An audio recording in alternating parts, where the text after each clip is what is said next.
You are listening to episode 105 of Game Deflators Podcast. My name's John. I'm joined by Ryan and a special guest. Hey, everybody here at the Game Deflators Podcast. We like to talk about games we've recently picked up, games we're currently playing, and we do unto others in this week's Inflation Deflation Challenge.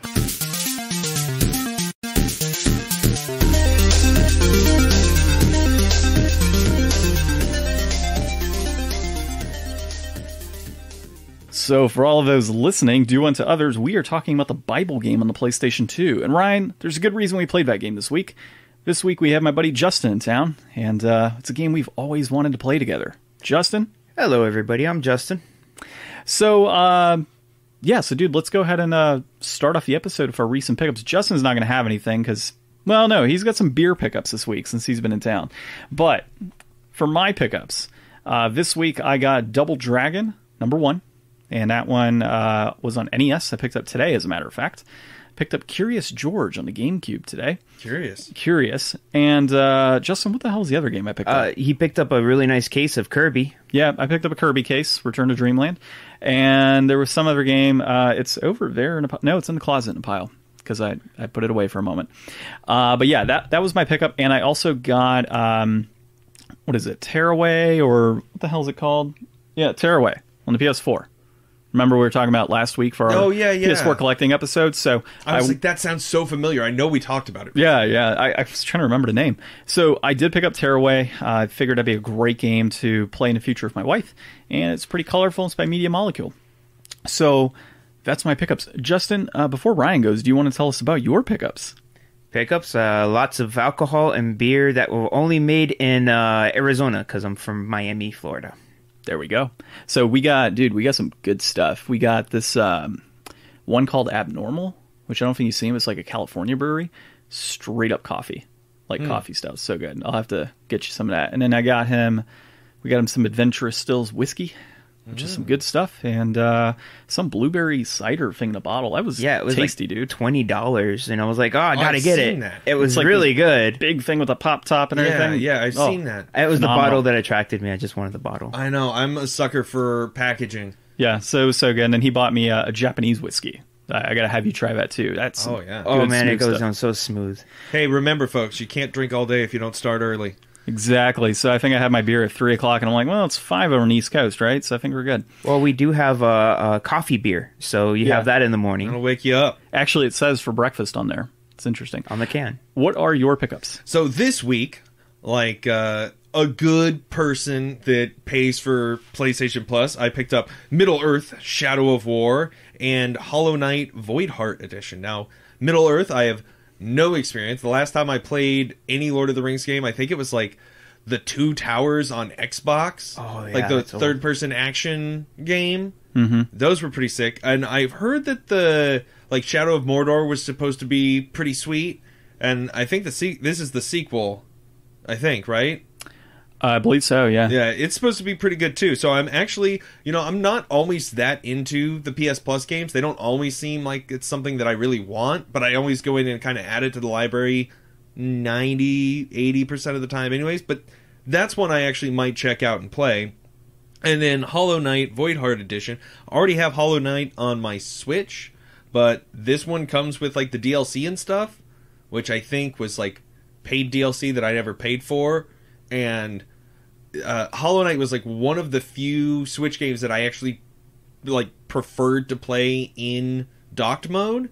So if I'm ever going to go back and play this game again, like I've got a way better way to play it now on the PS4 than worrying about playing it on the Switch again. So I'm super excited to have that. I almost want to go in and play it, but I can't. I am in the midst of Persona 4. I'm getting it. I'm playing it, and I really missed playing it. Like, the more that I've been playing it now, the more I'm like, man, why did I stop playing this? And then I remember, oh yeah, I had that Dark Souls itch, and was Sekiro something that I dropped this to play? You dropped Sekiro. You dropped this to play Sekiro. You dropped Sekiro to play Dark Souls. Yeah. And then I went through all that other stuff. Yeah, so I'm glad to be back in there. I love the characters. I'm getting back used to like the idea of like fusing personas, I had to look up like a tips and tricks. And actually, since I stopped playing this and they released the PC version, there's been like a whole surge in content for this online. So now I've got like some fresh tips and tricks articles that aren't the same ones that I read before that I can go through. And I mean, it's all the same advice, but at least I'm, giving somebody some clicks out there. So, Justin, I don't know if you've heard our episodes in the past, but Ryan has a tendency to not finish video games, like, at all. It's my number one talent. Oh man, I can't. I have to finish the game. I mean, I paid like $50 to $60 for the game. I got to finish it. Like Cyberpunk, when it comes out. Yeah, Brian takes games off my shelf and he's like, I'm going to play this for a little bit, and then he doesn't play it. I'm the person that likes the, like 100% things and stuff. Not as bad as John, because he's got a couple platinums, but... Oh, no, but dude, there's like people that have like hundreds of platinums, and I question their existence. Shout out to Gerard the Completionist. Yeah, like I just don't get it, how they can do 100% on all games. I've got like 2 platinums, but I try to complete as much as I can, but not platinum. They're too much. Way too much. Okay, so my currently playing, so Justin and I actually, we both played this, and we can talk a little bit about this one. So, we played Blair Witch, continued that from last week. Did you guys just pick it up where we left it off? No, well, he hadn't started, so we had to start from so we start from fresh, but it only took us like 20-30 minutes to get where we went, because I had already played that section. Yeah. So I was like, okay. You didn't have to wander in the circles looking for, like, how many times did we go in circles before we were like, I don't know. the camera, the car. Yeah, like 10 Got times. it. So we figured that out, and we had a guide and stuff too to kind of help us out, and like where to go next. We were like, let's just beat this game. So we beat Blair Witch. We then played... No, God, no. I think we got 50% of the trophies. Gosh, no.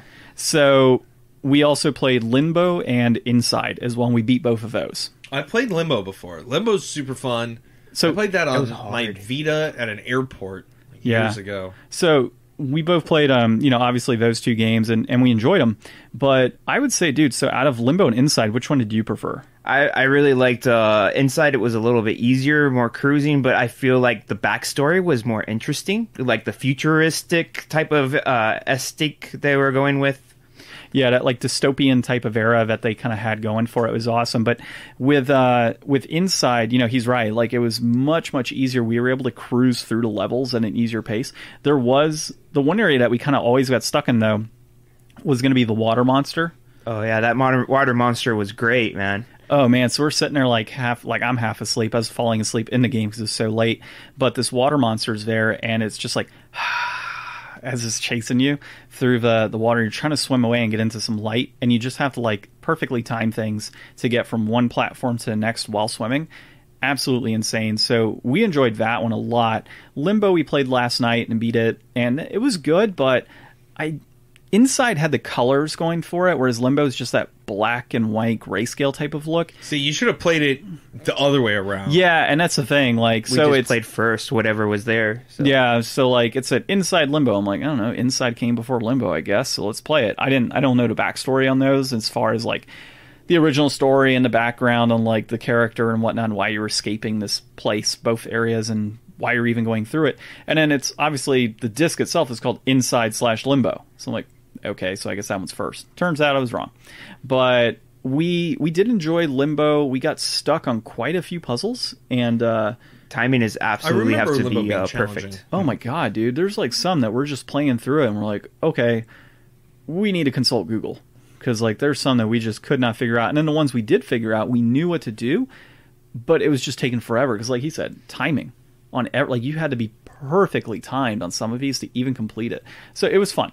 I think we spent 3.5 hours on each one. Yeah, and then how much did we spend on Blair Witch? About 4.5. I was so tired the first night because you made me climb a mountain like 3,000 feet up in the air. Yeah, we did climb a mountain. So like I was so tired I couldn't even be scared of it. I was just more frustrated. I couldn't see anything. He's like so angry. He's like, take the controller. And I'm like, why? And he's like, I'm tired. I don't want to play. So I'm like, fine. So I take the controller and like, I'm tired and worn out. So I'm like, all right, let's go. And like every time something was popping out like to scare us, we're like, yeah, okay. he kept dying, and I was just so tired I wouldn't jump, so I just kept like killing the monster with the flashlight and stuff like that. Yeah. Oh, and the best part was while we were playing, our dog, was hanging on the couch with my wife and I and him, and seriously, like, we're just going through this level, and he just goes, ah! And he, makes a loud, like, jumping sound. A dog flips out, looks at him angry, and, like, walks off into the den and just curls up. It's like, screw you. Yeah, the dog was growling at me. Oh, yeah, that was hilarious. But there was one particular area where I'm like, here, Justin, take the phone, like, kind of let me know, like, what the next step is and what we got to do here in this level. And we're in the witch's house, or whatever, right? And so we go into the house, and he's reading. He's like, oh, okay, yeah, so this, and this is going to happen. And I'm like, okay, cool. So as I'm walking, a servant of the witch, or somebody as she's taken over, pops out of nowhere and, like, screams. And I just jump and flip out. And he's just in the corner laughing his ass off because he knew what the hell was coming up. Mm-hmm. He says he didn't, but he damn well knew that was coming up. I swear, I did not know what was going on. Yeah, okay, sure. So that was pretty good, and like I said, we ended up beating that one. That one, I guess we can give our review on that really quick, because we played it last week and discussed what the value was. So Justin said 1 out of 5. I'm not going that route. It's not a 1 out of 5. It's better than that. So it's based off of, I think, the 2016 reboot of Blair Witch, because I watched a few clips on that and how everything flowed in that movie. It's based on, the game looks pretty much similar. So I would say, if I was rating it on, like, a scale of 10, I would say probably about a 7 to 8 overall. Still worth the $30, I feel. Given that it's a newer game, pretty short, sweet.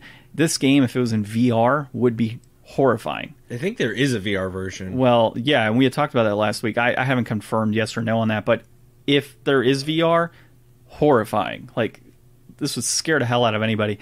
So the puzzles weren't too bad overall. Like, it was fairly easy. It does get a bit annoying when you just have this flashlight and you're trying to find stuff in the dark. Like, that's a bit of a pain in the ass. But overall, yeah, I think it was What'd you think about, like, the twist? Yeah, dude. So that's one thing we can agree on. Spoiler warning. Yeah, so spoiler warning. Potential spoiler warning. So the twist in that game, where it turns out it's just you the entire time. I wasn't too, surprised. Well, I was. Saw that one coming? I kind of saw it coming. I was surprised there. So yeah, when it was all said and done, I'm like, well, damn. And then, but when you look back at the area where you're in the sawmill and there's somebody down below, like, playing with the dog and everything, and you're like, why the hell is he playing with the dog? And you go down there.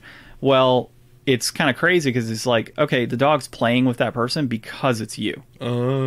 Like, that's why the dog is okay playing with Carver, who's the character in that. I'm sorry, I just couldn't get over the fact that the game was so dark and you had just, like, a little tiny spot to look at all times. So you're always tripping over all the branches and everything running into everything. And the flashbacks and stuff were pretty interesting for the game. I would say, though, at the end, like, the final area, like, trying to get down to the basement and follow these paths and get around enemies, that was a bit of a pain in the ass and kind of frustrating because it took so long. Like, it was at a point where it's just like, come on, like, let us get to the end here. Like, why are we going through the same circles over and over and over again? And so we finally got past it all, and I thought it was pretty good at the end of the day. And, if you're into horror games and you want something quick to play, I think Blair Witch is a great game to play. So, but yeah, that was our currently playing this week. So before we jump into our topics, so this week we're going to be really talking about our favorite gaming moments. We're talking about friends, gaming and friends. We got a friend here, and we're going to talk about, some stuff that we like to do with our friends involving with gaming. I don't know what happened here, but I accidentally did something on the That's layout. Okay, don't worry about that. Okay, so basically our topics this week are going to be favorite gaming pickups with a friend, so really a game that we picked up that we enjoyed. The next one would be most frustrating game we've played with a friend. So Justin being here, he'll probably say Blair Witch. And the next one is gaming memories. So really just some of the fun times that we've had. So we'll kind of recant some of those memories. And we've got an inflation deflation of the Bible game. Apparently Ryan has it THW for the Bible game. And as always, find our podcast on social media. So Facebook at The Game Deflators, Instagram at The Game Deflators, Twitter at Game Deflators, and then find our podcast on podcast applications such as Podbean, Podcast Addict, Apple Podcasts, Spotify, and everywhere podcasts are found. And of course, leave us a 5-star review. 6 if you can. 6 if you can. And then there's, of course, thegamedeflators.com, our new website that needs to have some editing done so you guys can see all the awesome games we've reviewed. We'll get to it. We will. We've been saying that for months. But before we start on those topics, Ryan, I've got trivia, and I'll give it to both of you here. Oh, gosh, I forgot about trivia. I will give it to both of you here. What year was the first virtual reality headset created? That's stupid. 1805. Like, you can't give us, like, a year question. Okay, I'm gonna go... I think... Okay, how about this? This one will be... No, let me guess. Okay. I'm gonna go with the year 1978. 19... Go on, Justin, your guess? 1841. You know damn well you're joking. Give it a legit... 1841. 1841. Oh, come on. It was medieval people that did it, man. That's the not the Vikings medieval used it era. all the time when they were raiding Britain. That made no sense at all. What year in the 90s? I'll give you that clue. Okay. Oh, it was the 90s? Yeah, it was the 90s. Oh, it was 92 then. No, it wasn't. 95? Yep, that's correct. 95. See, I knew what I was talking about. Ryan, I'll throw you a bone here. Wait, are you talking about the Virtual Boy? I'm guessing that's what it is. It just says 1995. Doesn't say what it is.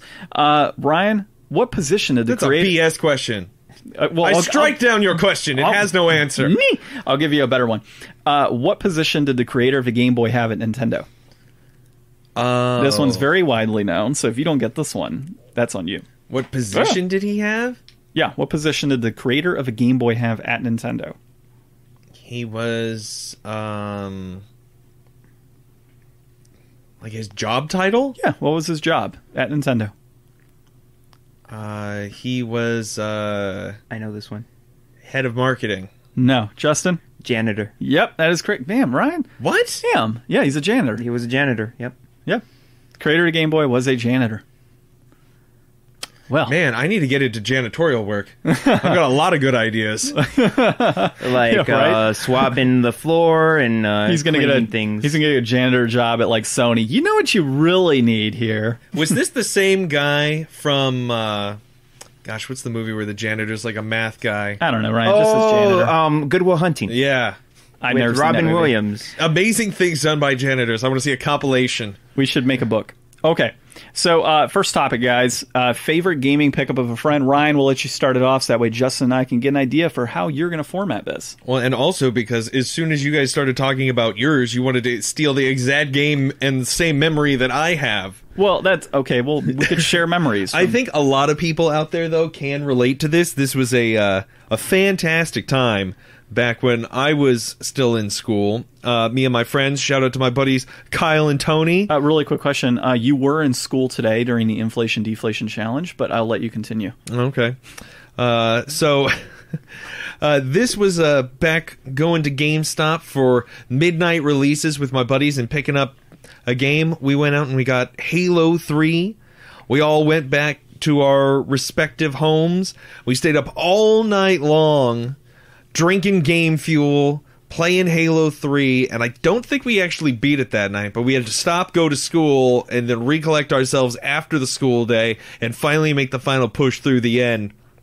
And man, like, A, I feel way too old to stay up and pull an all-nighter anymore, and B, it just, like, I know that there's still people out there playing online games together, but like me and my friends, we just don't really have that time and that space anymore for that. Like, it's such a distinct, like, fun time that was just like, you know, no worries about work or anything like that. Just being a kid in school, hanging out with your friends, doing whatever you want in your free time. Like, nothing's ever going to get back to that time. And I think that, you know, of all the midnight releases that we went to together, all the games that we played online, that's the moment that's just like, man, that's the best. Getting old sucks. Oh, it does. It does.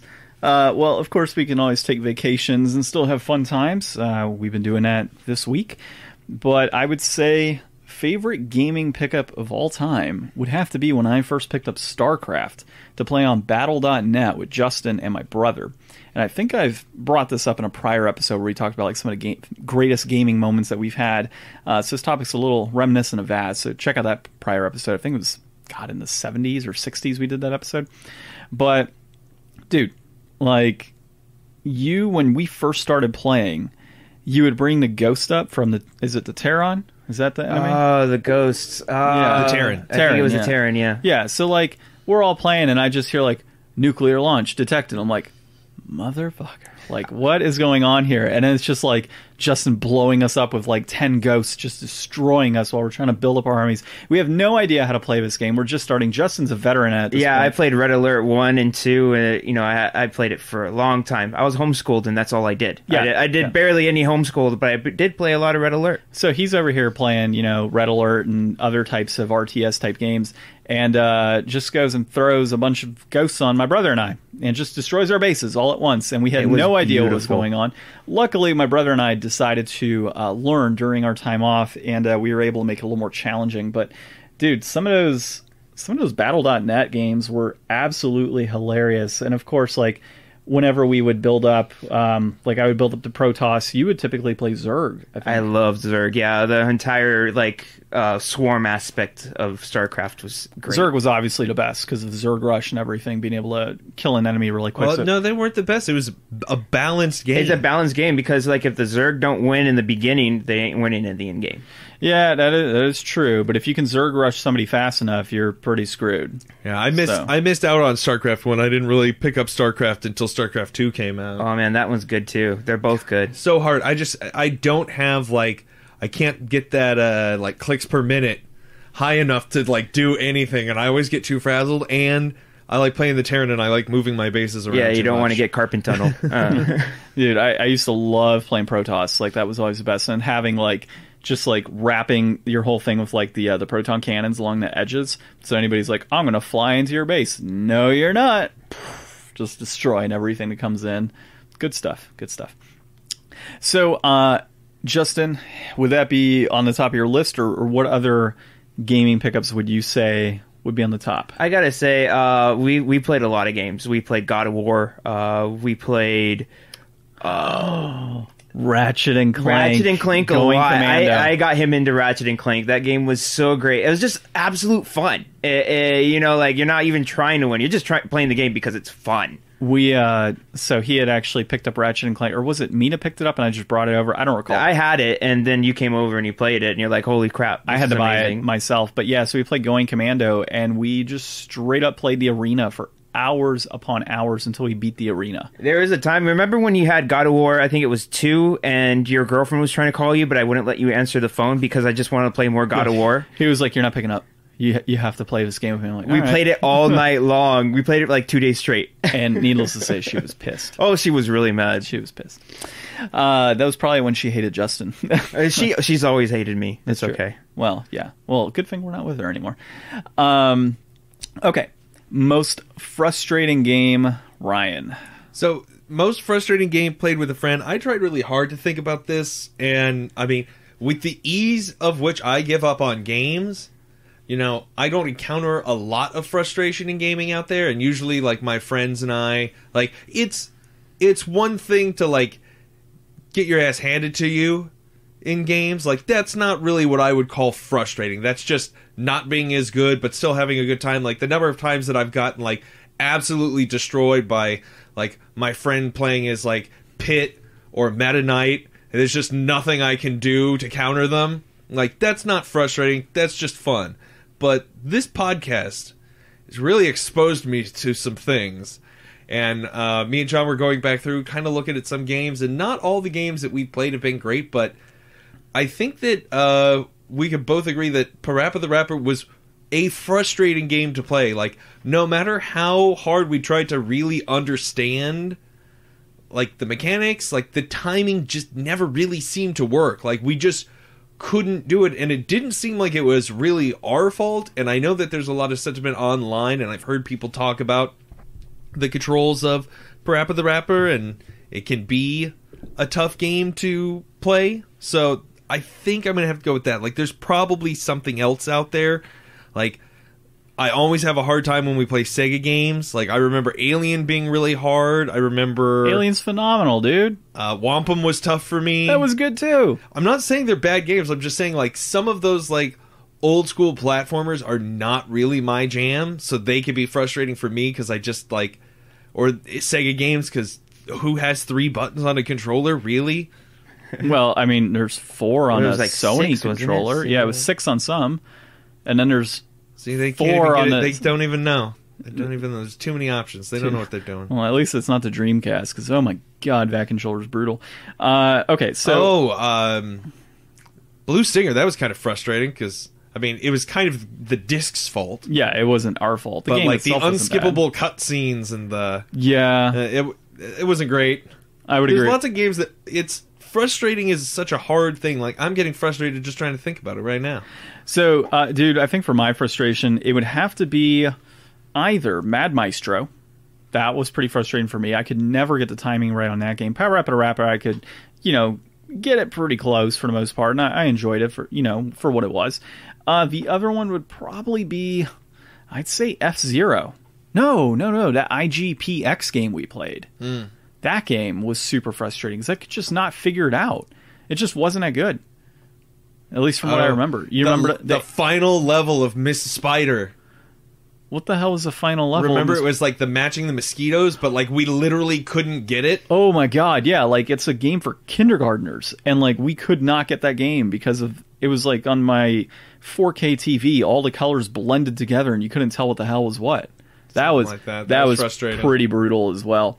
Yeah, I would say probably from what we've played, I would say Mad Maestro is probably closer to the top of my list. It was a fun game, but I suck at rhythm-based games. So I gotta say, I was playing this game with John's brother, and it's called I Am Bread. Horrible. It was designed to be annoying. Ryan's like, immediately Google this. Right? I Am Bread, and another one is called Getting Over It with Ben Folly. Oh, yeah, I know that one. I downloaded the game, I played it for 5 minutes, and then I quit it. Hey, I Am Bread's got a 7 out of 10, Justin. I Am Bread is probably one of the most annoying games ever. You've got to download it, and so I can watch you scream at the TV. Is that a piece of bread on a skateboard? Yes, you're bread, and your entire thing is to get to the other side of the kitchen and land into a toaster, so you can become toast. Well, hold on. Is that like literally the only thing in the game? Well, yeah, and the thing is that the controllers are really, really difficult because you got to use the shoulder buttons to swing yourself around and stuff like that. And you have a timer for the grip, so you only have a certain amount of time that you can grab onto things. It says PC game free download. If you want a preview of how annoying that game is, just watch Markiplier play it. Okay. I need to play this. I need to play. You can download it on the PlayStation. I can see that. And then also the Xbox Android, interestingly enough, iOS. And you could be mobile bread. You could be mobile bread, that's correct. Well, it bread is mobile to bread. go, baby. And it's the same, I think it's from the same company that brought you the brain surging game, the Operation one, where the controls are really finicky and you're trying to fix people up. Yeah, I hadn't even considered that, but there is kind of like a whole category or genre of games that are like deliberately frustrating, like Goat Simulator and Goat Simulator was kind of fun. I had a fun time with it. But I mean, like or like Octodad, like games where like they deliberately impede the controls aren't really great on purpose, and that's kind of where the fun comes from. Is that emergent gameplay from being like, how do I do this? I think it's just crappy programming, and they can't get it right, so they say we're making a new genre, bad control games. That would probably seem the most correct. Okay, so outside of the most frustrating games, best gaming memory that we've had with a friend. There's so many. Like, I just wrote down like a whole slew of different things here. Like, I remember shout out to my friend Tony again and Kyle playing COD 4 when that came out, and like every day after school we would just get home, pop online. Like, we had a whole clan of people that went to school with Tony that I never met in my life because they went to another school and we didn't have driver's license yet. So it's like every day I would get on and hang out with these same dudes every day, and it got into my head so much to the point where it's like I remember distinctly like sitting at my desk, but in my mind I'm just like crouch, turn up, like practicing in my mind like what the field's like and everything. I remember like staying up late with my buddies playing Halo 2 or Halo 3 online, and like one night, I think it was Halo 2 we were playing, we all like were just kind of sharing the mic, and we called ourselves the Vaj, and we were like this cult leader. We got like this whole following of strangers online hailing us in every match and like turning against, like, it wasn't like we were playing like big teams or anything. We were playing like solo, but we would all get into the same room every match and just they'd team up with us. Oh man, so COD is probably on our list as well. I don't know so much for you as it is for me, Justin. Whenever I'd play Simmons and that bastard would hook up C4 explosives in that one level next to cars, so every time you pass by, you'd blow up, and you would just hear him cackling in the other room from killing you with a flipping C4 explosive. So there's that, and then I would say one of the other better gaming moments is, remember when we were playing Gears of War, and I had a microphone, and you had a microphone, but I was as a guest, and so I was playing, like, super annoying music on my end, and the guys are like, why the hell, what's with that music? That music sucks. And they're getting, like, super flipping pissed at us because of the music, and they kept trying to remove me from the game. But you were on there like, man, that's so annoying. Like, I wish that guy would get off and everything. And it was just me the whole time. And so, like, these guys are, like, panicking, trying to get me kicked out of the game and mute me, and they couldn't. They were trying to mute me instead because he was the second player. Yeah, It was so flippin' hilarious, man. So they were so pissed off. And eventually they figured it out. But what was better is when we went into another room later on, and it was the same guys. They're like, oh, it's these idiots again. And they just jumped out of the match. So that was pretty good. But I would say probably sticky grenades. Yeah, I hate playing Halo 2 and Halo 3 all night with John and his brother. I could remember we came up with a lot of different catchphrases and a lot of different nicknames we'd call each other. Like, we'd call each other a cockroach. So, like, if I'm about to be killed and Jordan comes out of nowhere and he kills me, and then John's like, "You cockroach," you know. So I probably the funniest memory. I think we laughed about this for like several days.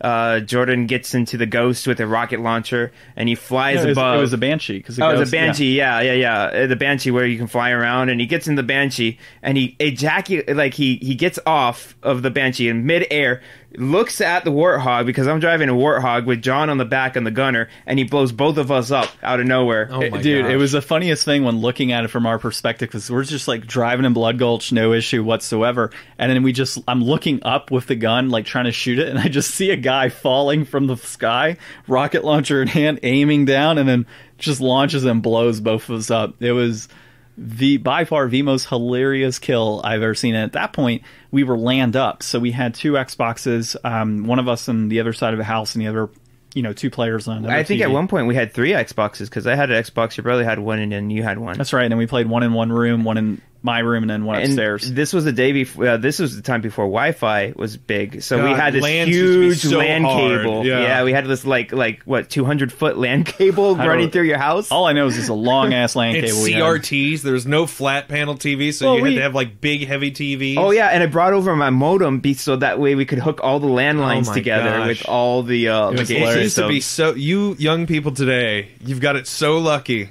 Yeah, man, that was before I had a cell phone. So I think it was cable or high speed internet, but it wasn't fast enough to do anything, because obviously we could play StarCraft and all that back then, but it wasn't fast enough internet to really be able to do like all three of us playing in my house with my mom watching something and my dad on the computer. So we had to LAN it up, and oh my gosh, that was so LimeWire much days, fun. man. LimeWire days. The killer of computers. Killer of computers, yes. What was the other one? I've got a couple more you could think. Oh, okay, go on. So if you guys want to have like a really fun time that'll make you bust out laughing, get drunk, get some friends, and start playing Deadly Premonition. Oh, that game's horrible. The beginning of Deadly Premonition, no joke. There's like the first 30 minutes you're on a quest to run around this police station and gather keys that have a squirrel keychain hanging from them, and there's like 5 or 6 sets of keys. Like every time you go back to this dude, he's like, nope, that's the wrong kind of squirrel, it's actually this kind of squirrel. And it's like, okay, you go to another room, find another set of keys, and it's like, how many freaking types of squirrels did they have to do research on for this game? Like, we were like cracking up so much, like we could barely get through it, and it's like it just kept going. And then I'd have to say, dude, another good memory for myself would be today. Playing some good old Mario Party 4 on the GameCube. John won his first game of Mario Party, everybody. It was my first game that I ever played. Yeah, so Justin had never played it. I suck at Mario Party historically, so this was my first victory. And Ryan the entire time was bragging about how good he is at Mario Party. I was in last place like the whole game. It was great. So until I wasn't. Yeah, so the best part is just Justin, I gotta say, with Ryan sitting there like gloating, and he's just like, yeah, I'm ready to take this. Are you guys allergic to stars? Like, because Ryan got in 10 turns 1 star and like 50 coins or something. I accumulated 160 coins by luck because that's Mario Party. No, you stole my coins. I didn't steal your coins. No, you swapped them between Peach. Oh yeah, Oh. yeah. I swapped his coins initially. So he had a lot, and then he had none. with Peach. So it was Peach and that you. took my So I coins, swapped that's the right, coins on yeah. a little chance thing. Oh, you won the lotto. I won the lotto in that first level, so I got 100 coins. And then I won a couple of mini games, and I landed on a lot of question mark boxes or spaces. So at the end of the day, Ryan's sitting there, and he's like, oh, look, I got my star. Oh, look, I got the mini star. I'm good to go. And of course, I got a star for the most coins because I had the most coins, and I got the happening star because you know what? It was happening with Luigi. You're happening, dude. It was happening with Luigi, and Ryan was absolutely shocked and horrified when he thought that Peach, the computer, was going to get that happening star. I thought she had it happening. And then I got it, and now I can gloat. Can we go back to Deadly Premonition? I have a couple more things Go to say ahead. about it. The game is so bad that it's actually good. So I just wanted to say that because I actually learned the guitar song to the theme song of that game. Oh, you did? Because that one time where they're around the table and they're trying to talk to each other across the table and the theme music gets louder and they're screaming above the theme music. Yeah. I just died laughing. It was designed to be somewhat bad, but at the same time, it's making fun of itself. Yeah, it's one of those games that it's like watching a really bad movie. Like, it's better with friends. Yeah, definitely. I wouldn't be able to play it by myself. I was playing it with Jordan, just laughing so hysterically at it. Sounds like we got to play some Deadly Premonition, Ryan. So, with that, this looks like it's going to be a shorter episode for us this week. Let's get... Did you just correct the On the Bible fly, game? John. On the fly. I just see my computer switch to the. So this week on our Because we're not inflation, Twitter. We like that. we like that. That's correct. That's correct. So this week we played the Bible game. This was developed by Mass Media, published by Crave Entertainment, which actually kind of shocked me. Was released in October of 2005 and is a Christian party game with a reception of 5 out of 10.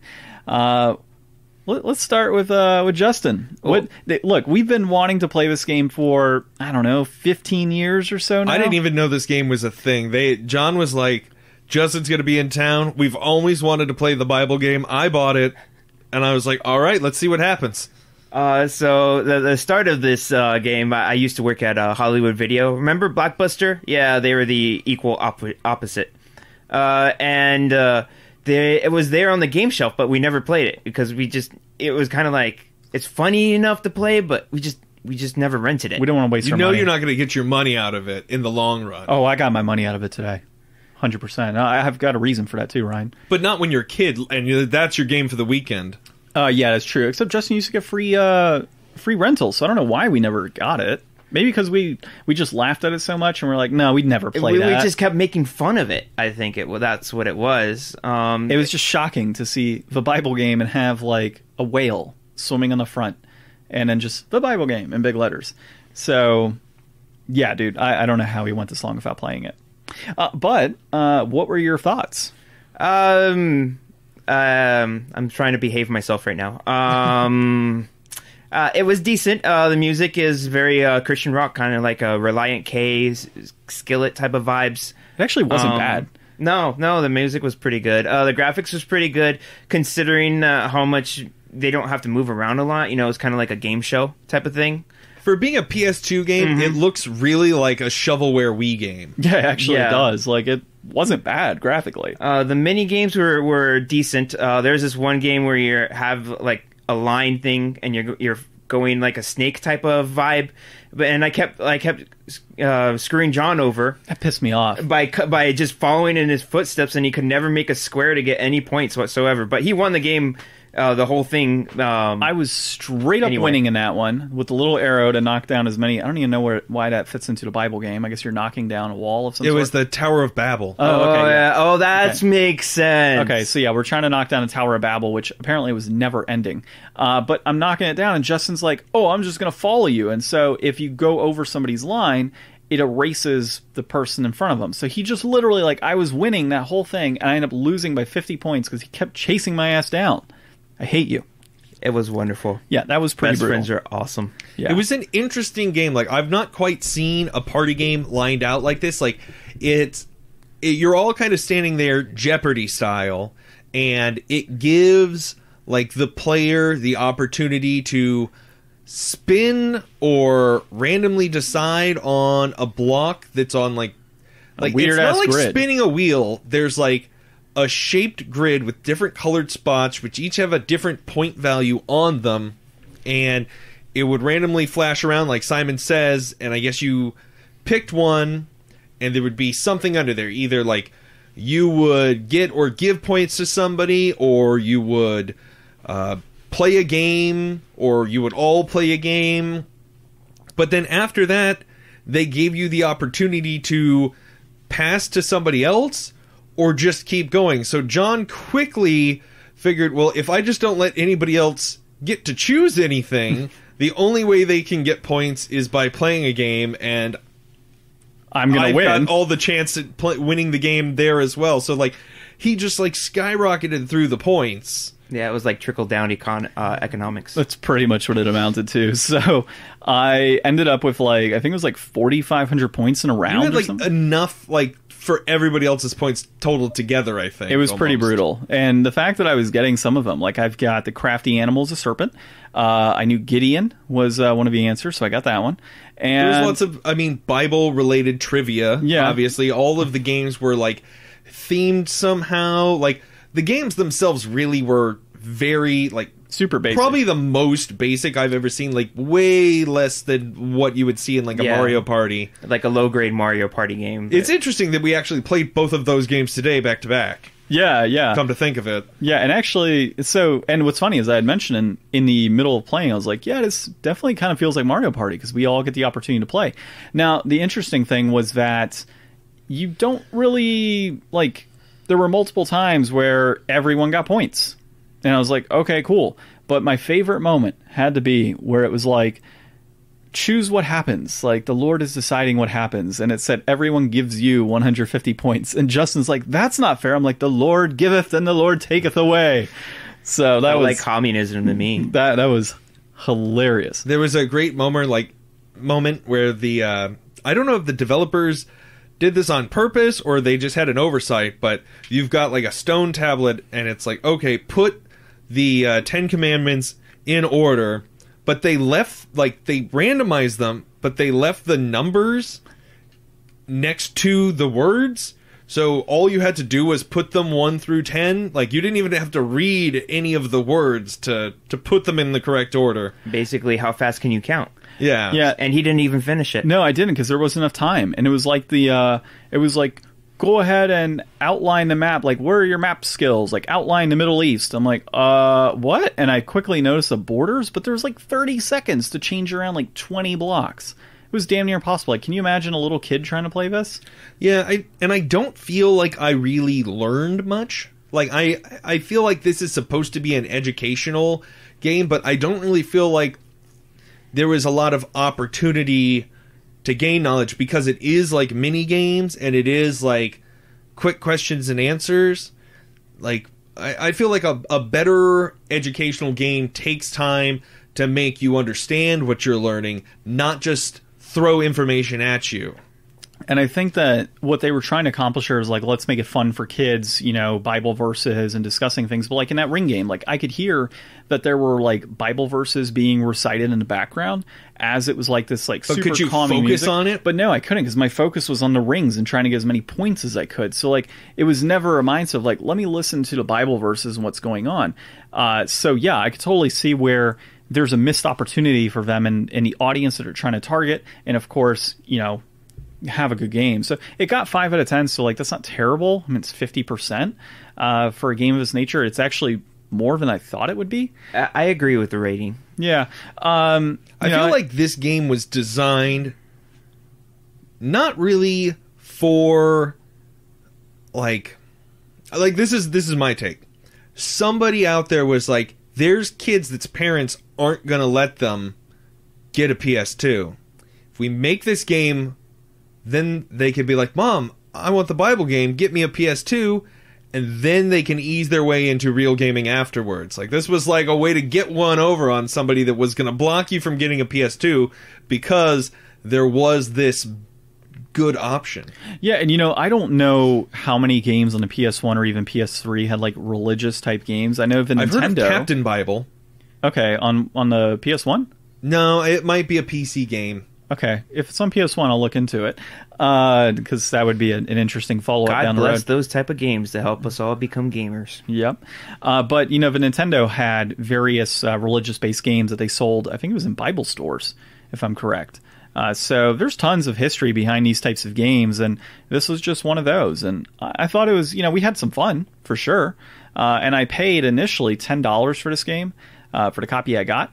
But funny enough, it had a lot of scratches on it when I got it. So I messaged a person that sold it to me. So Ryan, I don't think I told you this yet, but I just let them know, hey, the game has lots of scratches and it's not as described. So I want to go ahead and return it. So my thought was I'll just go ahead and return it and we'll play it the one time and then we're good to go. But they let me keep it. I guess it was not worth the time to send it back to pay for the return and then try to relist it. So I got a free copy of the Bible game. So for me, it was a free thitty. Yeah, I don't see anything on PS1. Okay. Yeah. Most of it is all stuff for NES, lots of computer. There's a Genesis port of a game, couple games. Yeah. Some Game Boy. But yeah, mostly Windows and DOS, and then like really old stuff. Gotcha. Ooh, DOS. Okay, well, let's look at some brass tacks here. So we've got the most expensive version is a complete in box PAL PS2 version at $14.98. The cheapest version is going to be a loose GBA copy. I didn't even know they made this for GBA at $5.66. Complete in box right now is sitting at $7.99, and it peaked at $12.85 in March of 2015 with no data prior to that. Looks like it's trending upwards, probably because I did buy a complete in box copy for $9. And then loose, we're looking at $7.26, and that peaked at $18.95 in February of 2008. And that one's also trending up. Interesting to see that we don't have any data for prior to 2015 on this title. Well, it's weird. Sometimes it's usually only the complete in box for some reason. I don't know if it's just like they didn't record data back before that time or something, but this is not the first time we've run into that. Yeah. So I'm going to take two mindsets on this. So I'm going to be at both inflated and deflated. And the reason being is if you are of this faith, and this is a game that your kids might be interested in playing, or you have interest in having them play this game, at $7.99, this would be a steal. You couldn't go wrong even at $10 for this game if you were, if this is what you want your kids to play, right? For us personally, and as collectors, I would probably say $5 is where I would stick at. So that would be more on the deflated side, or yeah, it's inflated in that case. So I'm going to stay with, the other aspect though, because I'm not the target audience for this. I'm on a collector standpoint, wanted to play it because we've wanted to play it for so long. Yeah, for sure. I don't even know if it's shelf dressing. It's more of the humor in wanting to play it with friends. So I would say this game, I'm going to say that it's deflated based on the audience. I think $7.99, it's worth a little bit more given what you have in the game. It was fun. It was enjoyable. I can see where this would be a fun game for people, and that target audience at $10 could not go wrong. So it is deflated for me. I'm gonna say that the PS2 version is inflated, and I think that going for a loose GBA cart for $6 is the way to go. You get that Bible time in the car. That's a better way to do it, I think. Like I think the amount of time that it would take you, and also it's a party game on the PS2 with only 2 players. Well, no, you could do a multi-tap. If you're multi-tapping for the Bible game, then everything's lit. Yeah, you bought this for more than one person. This is a gift that you give to a single child with a Game Boy Advance. It's all in Jesus' plan. I would not recommend buying this for the PS2. And we didn't even go over the GBA one because I don't even know what's on there, but it's got to be more worth the money than the PS2 one. So I'm going to say PS2 inflated, GBA just right. So you'd probably, at $6, you'd probably say just right for a complete in box copy? Yeah. On PS2? Yeah. That $2 is putting me off. All right. So I'm going to go ahead and say for the final tally on this, we'll say it's going to be just right, given that I said deflated, you said inflated. Justin, based on the price, is $7.99 too much to pay for this game? I think it should come down about $2. So you're with Ryan. All right. I'm with Ryan. Cool. So about $6. That's 2 to Complete 1. box. Yeah, Inflated. He's a guest. It doesn't count. Oh, come on, man. I'm your best friend. My opinion always counts. Don't say that in front of Ryan. He'll get angry and he'll break things. No, keep him, please. Okay, so God, we got to think of our next episode that we're going to be doing. So we'll have more on that. We got to decide on a game we're going to play next week. We need to get in a better habit of They should play I Am Bread. No, we're not playing Iron Bread. What is next week? Not Thanksgiving. So are there any... We played Wampum, I think, last year before Thanksgiving. That was pretty cool. I don't know what to play this year. We'll find something. We'll come up with something yeah. that we can be thankful for. We'll figure something out. It probably won't be PS2, so we'll get a good game going, and we'll go from there. Well, for all of you out there listening, of course, catch these episodes on our podcast applications out there. Find us on social media. We can be found at thegamedeflators.com. This has been episode 105 of Game Deflators Podcast. My name is John. I'm Ryan. And thanks for listening. And I'm Justin. Okay, and yeah, he's Justin. Yeah, I'm the guest. Yeah, that's true. We should have had Justin go first. I'm the best guest. Let's try it again. I'm John. Justin. And I'm Ryan. And Justin. Thanks for listening.